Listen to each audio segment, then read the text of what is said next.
Okay then, mate. So if we look at these setups here now, I've drawn the blue line on that left-hand one. Kind of shows that kind of capital Y shape. We want to get you more into that lowercase y. That's going to help you with the club better. Your left hand now, at least there's some logo showing, whereas on this one, I can see the white of the glove there. There's nothing there. You can just see where your thumb is positioned on the side there, okay? That thumb now is more underneath sort of the pad of your right hand, so your left wrist is turned round a bit more.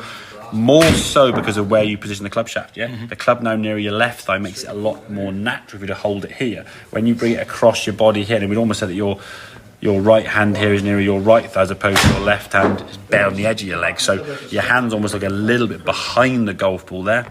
In between the legs there now, as there's less daylight there than there is between that leg. So the handle of the shaft is leaning back, which is going to put your left hand in a slightly weaker position. Because of that weak position at setup, you come back to the golf ball now. If the handle was to lean forward impact and your weight was going to shift, the club face now would aim to the right target. You do it once, maybe twice, the ball goes right. And you go, well, that's no bloody good, I'm not going again, right? And then you're going to end up hanging on the back foot, you'll end up flicking it, scooping it, any which way you can to try and send the ball straight. Now that golf club now is in a stronger position, okay? We can...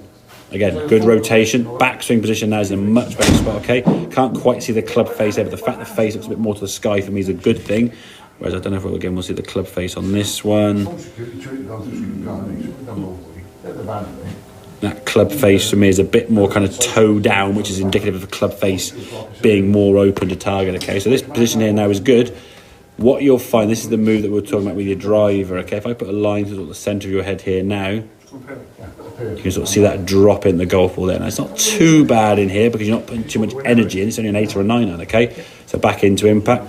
You definitely can see the weight shift now is happening there because your right leg is moving in, your left leg is straightening up. And you can finish on your left side nicely, okay?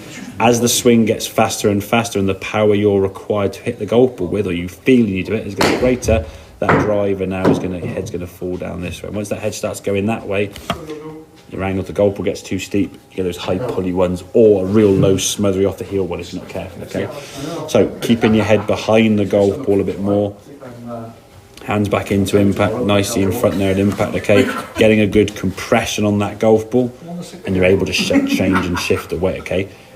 The weight shift and the path has to make sense. So if your club face is going to be wide open, the ball's going to curve right. You're going to do it. You'll do it once, maybe twice as at a push, but the ball goes 50 yards right and you go, right, we've got to find another way. And the way that you would end up doing that is when you get to about here, whereas your shaft is kind of back here now, you've got the angle still maintained, your club will be down here somewhere, just scoop flicking it, which means you hit the ground behind the golf ball, hit up on the ball, top it, fat it, but it goes straight. It kind of gets you on a golf course, but it's not really fixing the fault, it's kind of covering up the fault to then get round the course as best you can. There's only so much you can do with that, to be fair. So adjust that grip, get that left hand a bit more kind of over your left leg. You can see on this one I sort of said to move your hands forward.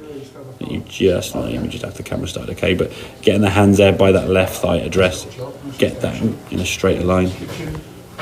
Get down a straight line there from left shoulder down to the club shaft. That's going to help you try it all better. Gotcha. Okay, mate? Cool, really helpful. Very, very good. No, good stuff, mate. Well done.